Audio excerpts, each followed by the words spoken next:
Hello everyone and welcome to another episode of Culture Look.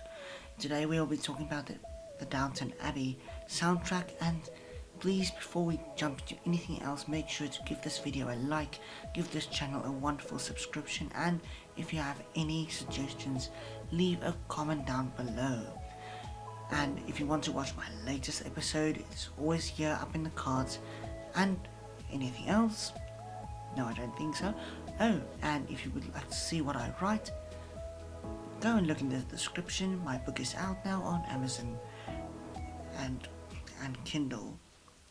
All is well, let's go on.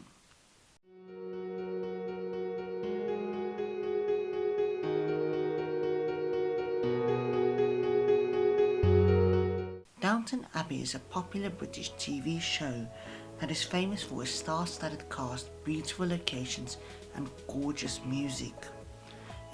With a score composed by John Lynn, its music couldn't wait to ingrain itself in pop culture. The story follows the fictional characters of the Crawley family with their upper-class noble life at the start of the 20th century.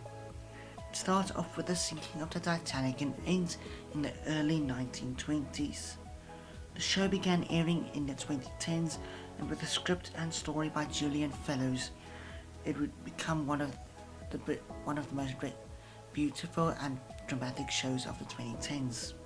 I would be discussing the music today of this show, and I'll be discussing only a few tracks, but I will also be discussing the overlooking of the entire show's soundtrack.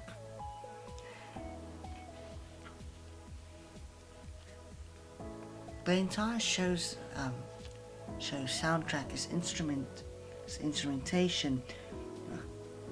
The entire soundtrack of the show is supported by an orchestra, with the strings taking prominence and leading the entire orchestra. While there are some themes that are often heard by the clarinet or French horn or other parts of the orchestra, the string section takes prominence over anything else. The entire track, as mentioned before, was composed by Julian Fellows, and the 3 albums have been released over the years, and they are as follows: Downton Abbey, the Ultimate Collection; Downton Abbey, original music from the TV series; Downton Abbey, the Essential Collection.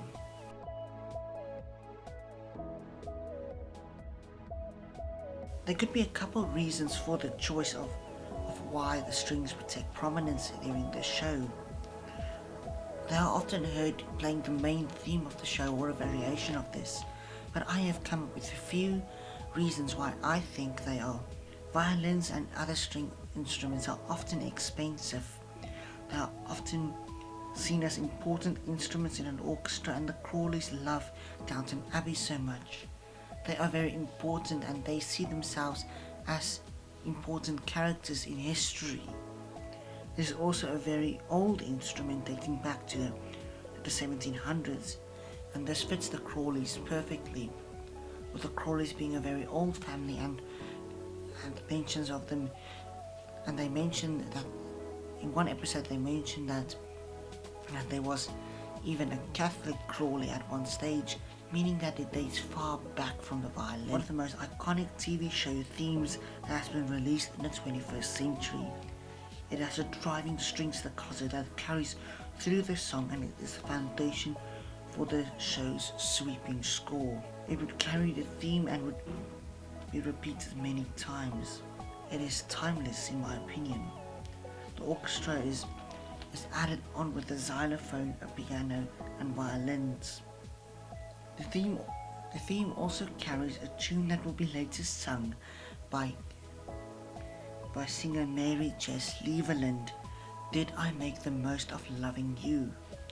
The French horn could be heard at one point, and even at the 2:30 mark the theme goes to a softer or more piano moment.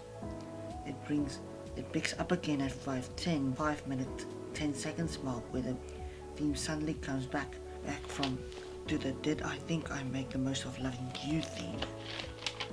The emphasis of the instrumental version brings out the theme of love, as this is often heard during the moments when when the characters are either in love or in a situation where love takes prominence. The final moments are anxious and quiet, restless, just as the show began, with the sinking of the Titanic. Next up, Did I Make the Most of Loving You? Runs at 4 minutes 13 seconds. The instrumentation of this is piano, voice and strings for the most part. The track is repeated throughout the show whenever love is featured on screen, and I've realized this is mostly when Mary and Matthew is on screen. This could be their theme perhaps, but only my speculation. The underscoring is very similar to that of the main theme, and it is sung by, as mentioned before, English vocalist Mary Jess Lieveland, A Mother's Love. It runs at 1 minute 47 seconds.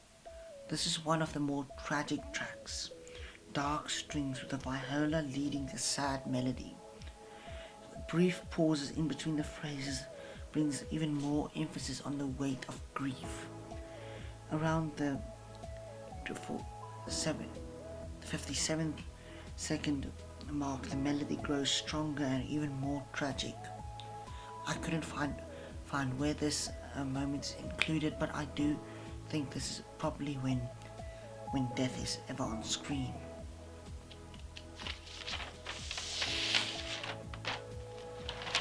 The track May I is from the motion picture actually, and although I haven't seen the motion picture, I found it beautifully written, the music of it. It fits in perfectly with the Downton theme, and this is what I think is so beautiful of this.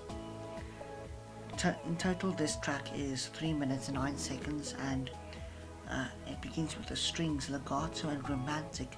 It is almost like a canon as it falls into one another.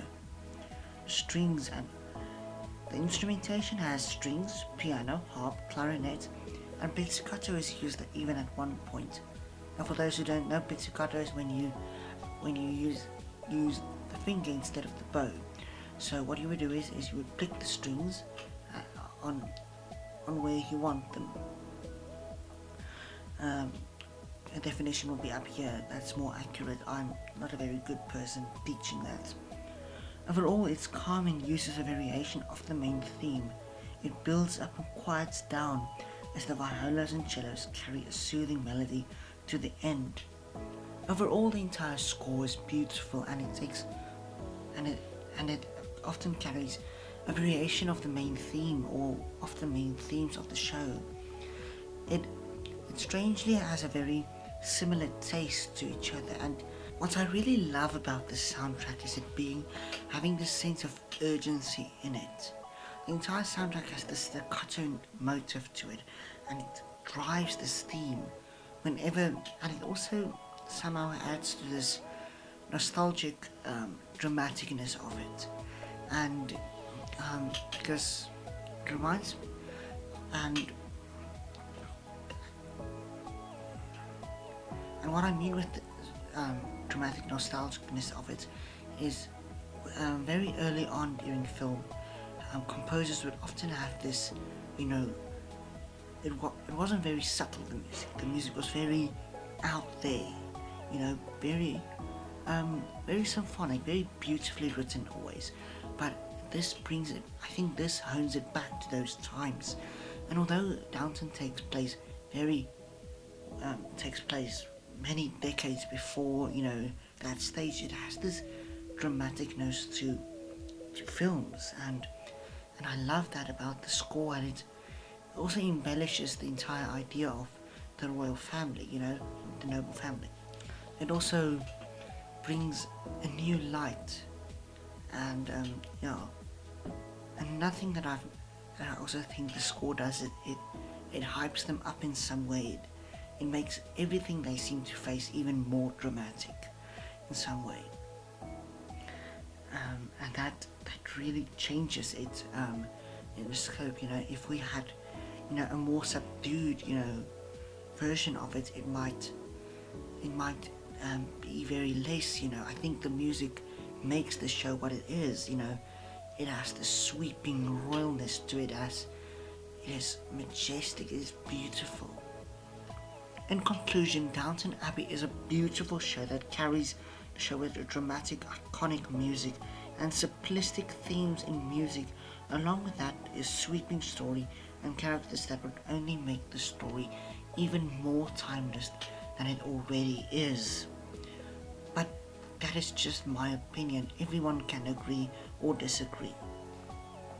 This is also lastly not a review of the soundtrack in any way. If it was in that case, I would be very late in, because the show has been around for almost a decade or more. But that's all for today.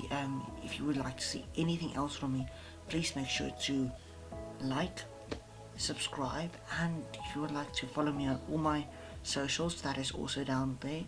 And that's all for today. So yeah, thank you guys, and you're welcome.